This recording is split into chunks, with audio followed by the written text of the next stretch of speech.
Hello friends, welcome to शिक्षक prep. तो friends, हम सीटेट की प्रिपरेशन कर रहे हैं और हमारी हिंदी पेडागोजी की सीरीज़ चल रही है। इस सीरीज़ में आज हमारी क्लास नंबर 11 है।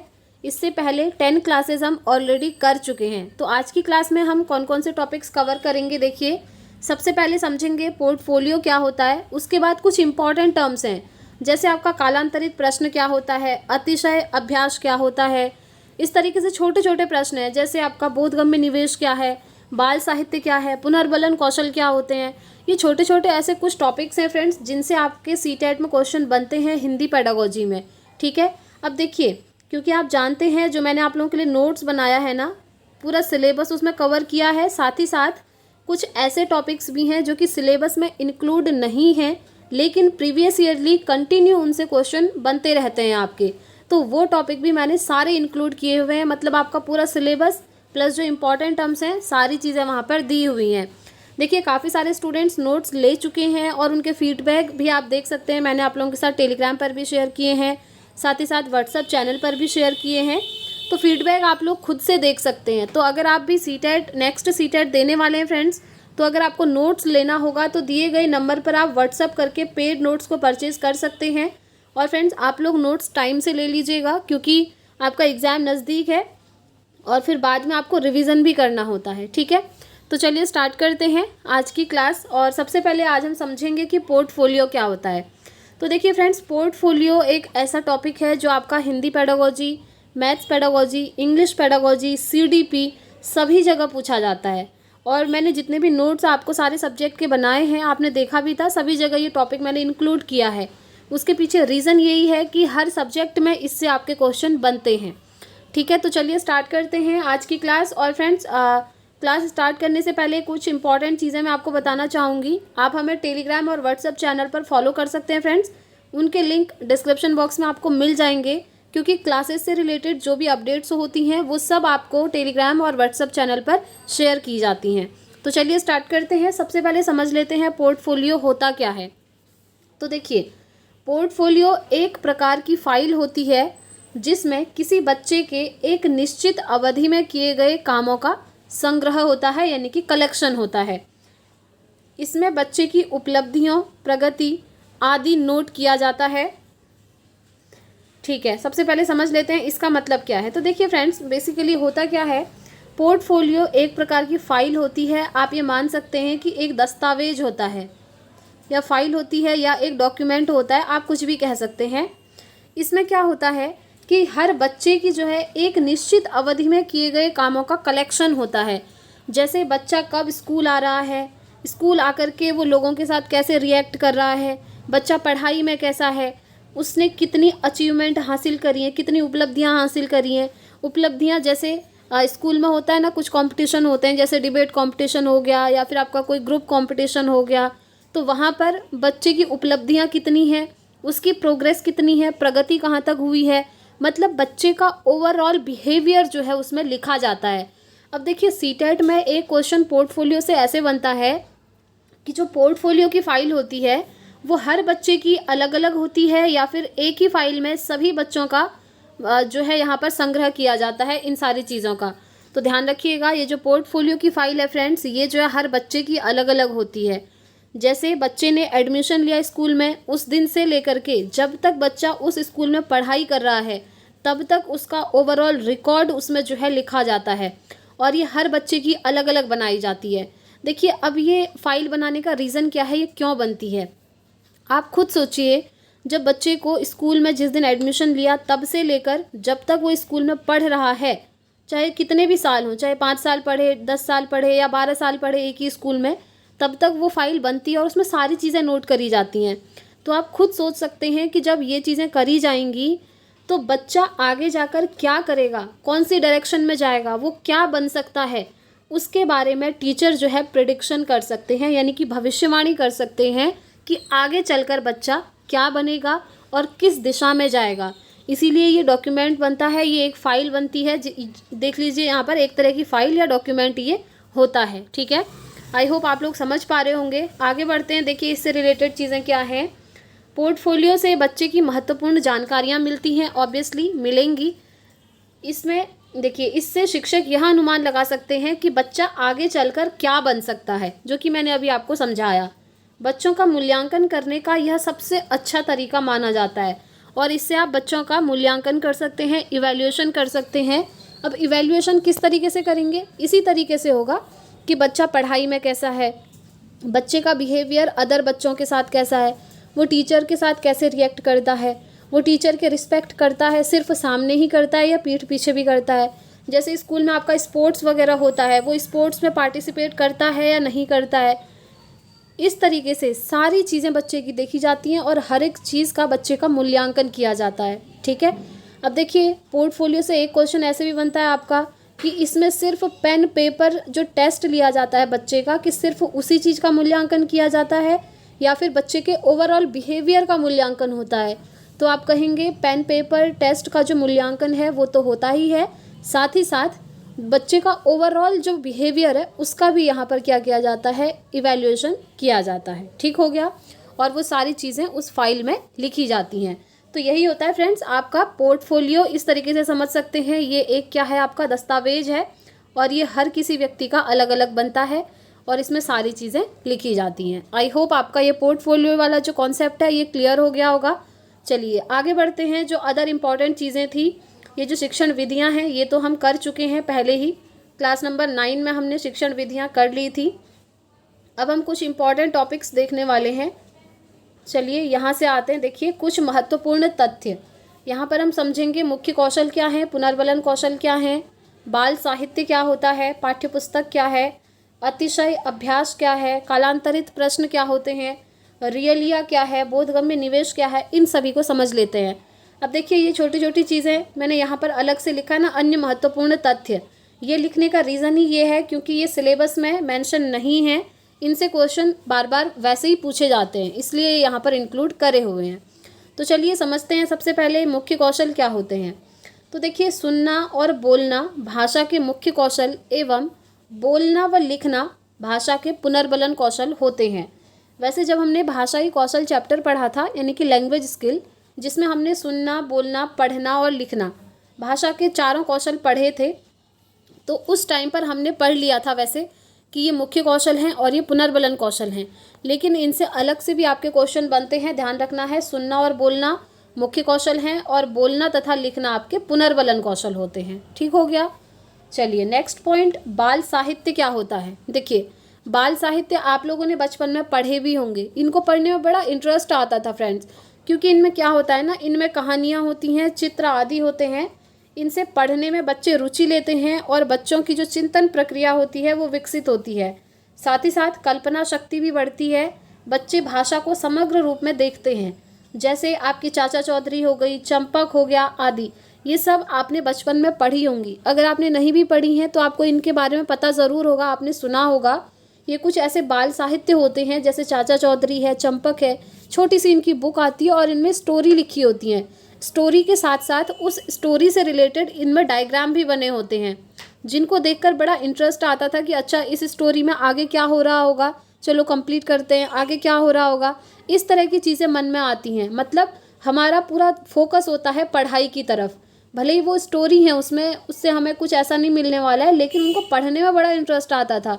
अब इसका रीज़न क्या है, उनको क्यों पढ़ा जाता था? क्योंकि इनसे कल्पना शक्ति बढ़ती है। ठीक है, साथ ही साथ आप भाषा को समग्र रूप में सीखते हैं और सबसे बड़ी चीज़, बच्चे पढ़ने में रुचि लेते हैं। उनका ध्यान लगता है कि हाँ मुझे पढ़ना चाहिए, उनको इंटरेस्ट आता है उन बुक्स से। इसलिए ये बुक्स आपकी पहले बहुत फेमस थी। अब आपसे क्वेश्चन कैसे बनता है, क्वेश्चन ऐसे बनता है, बाल साहित्य और चाचा चौधरी निम्नलिखित में से क्या हैं। ऑप्शन दे देगा, बाल साहित्य हैं या फिर 3 कोई अदर ऑप्शन होंगे, तो आप कहेंगे ये क्या है, बाल साहित्य हैं। ठीक है, आई होप आप लोग ये समझ गए होंगे। नेक्स्ट टॉपिक हम कवर करते हैं, जो है आपका पाठ्यपुस्तक से रिलेटेड।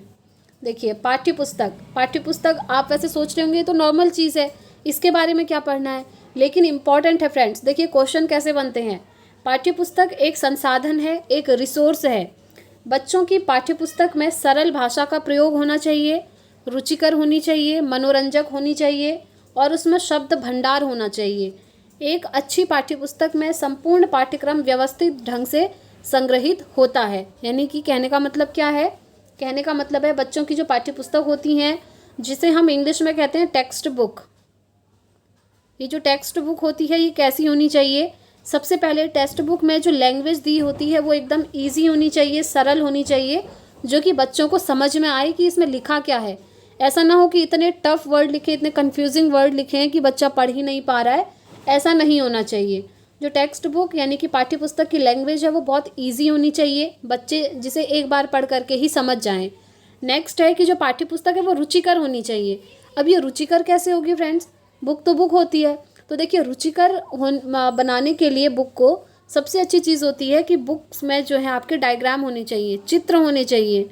जो भी चैप्टर बच्चे पढ़ रहे हैं उससे रिलेटेड चित्र वहाँ पर बने होने चाहिए, वही एक्टिविटी करते हुए जो कि उस स्टोरी में मेंशन है, लिखा है। ठीक है, तो इस तरीके से जो बुक होती है ना रुचिकर होती है। क्योंकि आपने देखा होगा छोटे बच्चों की जो पुस्तक होती है, बच्चे जो हैं चित्र की तरफ ज़्यादा अट्रैक्ट होते हैं कि यहाँ पर ये चित्र बना हुआ है, इसमें ये एक्टिविटी हो रही है, ये बच्चा ये काम कर रहा है। तो इसी तरीके से जो बुक्स होती हैं वो रुचिकर बनाई जाती हैं, मनोरंजक बनाई जाती हैं, बच्चों को बड़ी पसंद होती हैं वो। साथ ही साथ शब्द भंडार होना चाहिए, मतलब बहुत सारे शब्द उसमें मेंशन होने चाहिए, जिससे कि बच्चे शब्दों को देखना, बोलना, उनका प्रोनाउंसिएशन करना सही से सीख पाएँ। ठीक हो गया। और देखिए एक जो अच्छी पाठ्य पुस्तक होती है उसमें जो सिलेबस होता है आपका, यानी कि जो पाठ्यक्रम होता है वो अच्छी तरीके से संग्रहित होना चाहिए, व्यवस्थित ढंग से। ऐसा ना हो कि 4 लाइन पहले पेज में लिखी हैं और 4 लाइन फिर तीसरे पेज में, सेकंड पेज में कुछ लिखा ही नहीं है, इस तरीके का नहीं होना चाहिए। एक व्यवस्थित ढंग से होना चाहिए, एक सिस्टमेटिक मैनर में होना चाहिए। ठीक है। अब देखिए ये भी इम्पॉर्टेंट है, पाठ्य पुस्तक क्या है? एक रिसोर्स है। ये क्वेश्चन आपसे बना हुआ है कि जो टेक्स्ट बुक है वो क्या है। सिर्फ आपसे ऐसे पूछा जाएगा कि सिर्फ टेक्स्ट बुक ही बच्चे के लिए एक रिसोर्स है पढ़ाई का?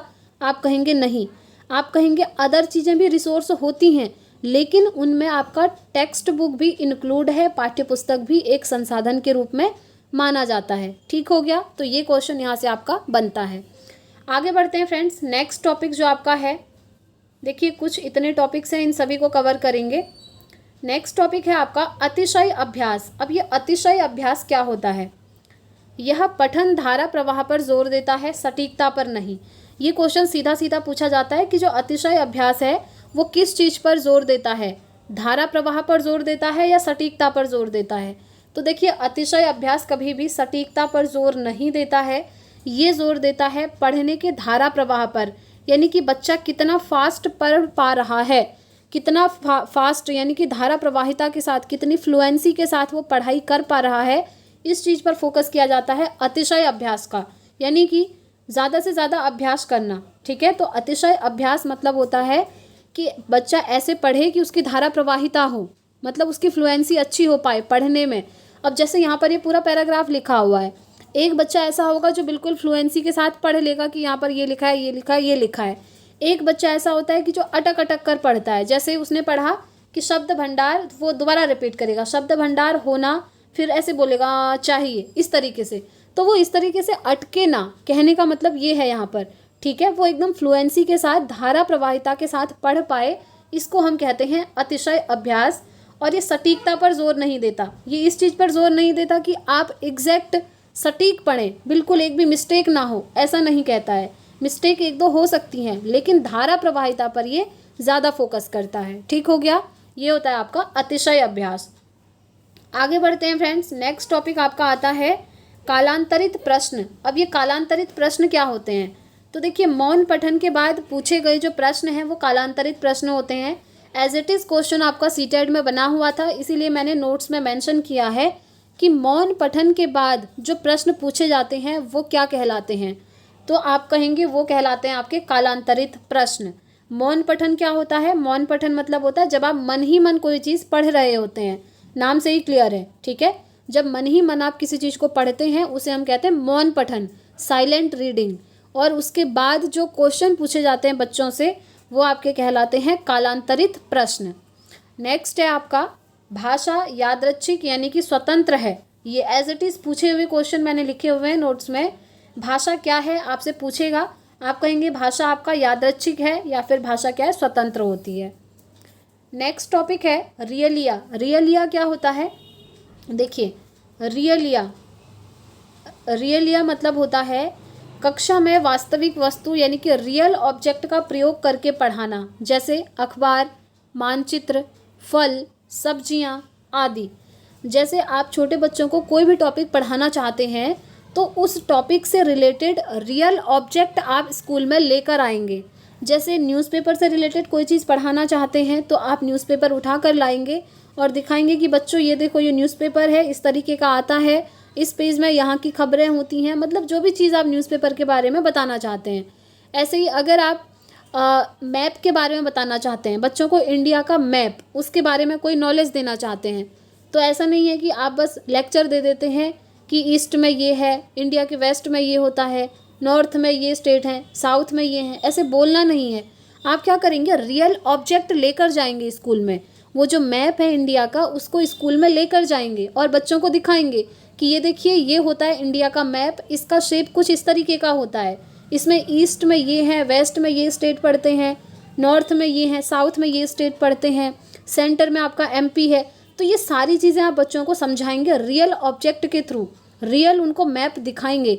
इसी तरीके से कोई भी टॉपिक चाहे आप पढ़ाना चाहते हो वो सब चीज़ें आप स्कूल में लेकर जाएंगे। जैसे आप फ्रूट से रिलेटेड कोई नॉलेज देना चाहते हैं, आप सब्जियों से रिलेटेड कोई नॉलेज देना चाहते हैं, तो आप ये कोशिश करिए कि उन रियल ऑब्जेक्ट को आप स्कूल में ले जा पाएँ और रियल में दिखाकर बच्चों को समझाएं।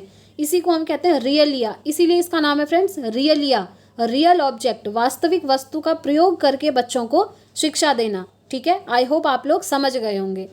आगे बढ़ते हैं, नेक्स्ट टॉपिक आता है हमारा बोधगम्य निवेश। अब ये बोधगम्य निवेश क्या है, देखिए, बच्चों को भाषा के ऐसे अवसर उपलब्ध कराना जो बच्चे के स्तर से एक स्तर ऊपर हो। यानी कि आप बच्चों को ऐसे अवसर दे रहे हैं जो एक स्तर ऊपर के हैं। जैसे बच्चों का लेवल है यहाँ पर, लेकिन आप उनको एक लेवल ऊपर का जब नॉलेज देते हैं, उनको नॉलेज का अवसर देते हैं, तो इसको हम कहते हैं बोधगम्य निवेश। अब ये जो बोधगम्य निवेश है ना, ये टॉपिक आपका एक आता है स्टीफन क्रेशन परिकल्पना, यानी कि स्टीफन क्रेशन हाइपोथेसिस। उसको हम नेक्स्ट वीडियो में कवर करेंगे, वो थोड़ा लंबा है। वहाँ पर आपका बोधगम्य निवेश एक टर्म आता है, वहाँ पर भी हम इसको डिटेल में समझेंगे। ठीक है, ये यही होता है जब हम बच्चों को भाषा के अवसर देते हैं उनके लेवल से एक लेवल ऊपर के, ताकि वो इन चीज़ों को भी सीख पाए, ऊपर के लेवल की चीज़ें। ठीक है, नेक्स्ट आता है आपका गहन पठन। देखिए गहन पठन क्या है, गहन पठन में बारीकी से और समय लेकर पढ़ा जाता है। यहाँ पाठक को प्रत्येक शब्द का अर्थ समझना होगा। तो देखिए गहन पठन क्या होता है, एक तो होता है मौन पठन, जो कि मैंने आपको बताया जब बच्चे मन ही मन पढ़ते हैं उसे हम कहते हैं मौन पठन। अब ये गहन पठन क्या होता है, गहन पठन में बारीकी से पढ़ा जाता है, हर एक शब्द को ध्यान से देखा जाता है कि इसमें क्या लिखा है, कहाँ पर लिखा है। ठीक है, और समय लगा करके पढ़ा जाता है। ऑब्वियसली जब आप किसी चीज़ को ध्यानपूर्वक पढ़ रहे होंगे, उसके हर एक शब्द को समझ रहे होंगे, तो वहाँ पर आपका समय तो लगेगा, टाइम ज़्यादा लगेगा। और यहाँ पर जो पढ़ने वाला व्यक्ति है वो प्रत्येक शब्द का अर्थ समझता हुआ पढ़ता है। इसीलिए हम कहते हैं गहन पठन, गहराई से पढ़ना। गहराई से पढ़ना मतलब पूरा फोकस करना, जो भी आप पढ़ रहे हैं उसका हर एक शब्द अच्छे से पढ़ना और उसका अर्थ भी समझना, और थोड़ा बहुत टाइम लेकर के आप पढ़ते हैं आराम आराम से, तो वो होता है हमारा गहन पठन। ठीक है, तो इस तरीके से हमने सारे टॉपिक आज के कवर कर लिए हैं फ्रेंड्स। जो इंपॉर्टेंट चीज़ें थी मैंने आपको एक ही वीडियो में कवर करवा दी हैं। अब नेक्स्ट वीडियो में हम स्टीफन क्रेशन की परिकल्पना पढ़ेंगे। ये बहुत इंपॉर्टेंट टर्म है, इससे आपके बहुत सारे क्वेश्चन बनते हैं। अब आप सिलेबस में देखेंगे ना, सिलेबस में भी स्टीफन क्रेशन आई थिंक नहीं दिया है, लेकिन इससे क्वेश्चन जो है पिछले 3 सालों से पूछे जा रहे हैं, इसलिए मैंने ये भी इंक्लूड करा है नोट्स में। तो नोट्स की आपको ये टेंशन नहीं लेनी है कि सिलेबस कवर अप है या नहीं है, सिलेबस तो कवर अप है, साथ ही साथ कुछ अदर टॉपिक भी उसमें आपको मिलेंगे। वो ऐसे ही नहीं डाले हैं फ्रेंड्स, वो इसलिए डालें क्योंकि उनसे आपके क्वेश्चन सीटेट में बनते हैं।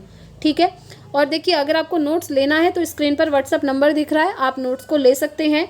तो आज की क्लास आपको कैसी लगी फ्रेंड्स, कमेंट करके ज़रूर बताइएगा। वीडियो पसंद आई हो तो वीडियो को लाइक भी ज़रूर करें, और अगर आपकी कोई भी क्वेरी है तो आप कमेंट बॉक्स में पूछ सकते हैं या फिर आप टेलीग्राम पर पूछ सकते हैं, क्योंकि वहाँ पर आपको रिस्पॉन्स करना मुझे ज़्यादा ईजी रहता है। तो आज की वीडियो में इतना ही रखते हैं फ्रेंड्स, मिलते हैं अब हम कल अपनी नेक्स्ट वीडियो के साथ। Thanks for watching.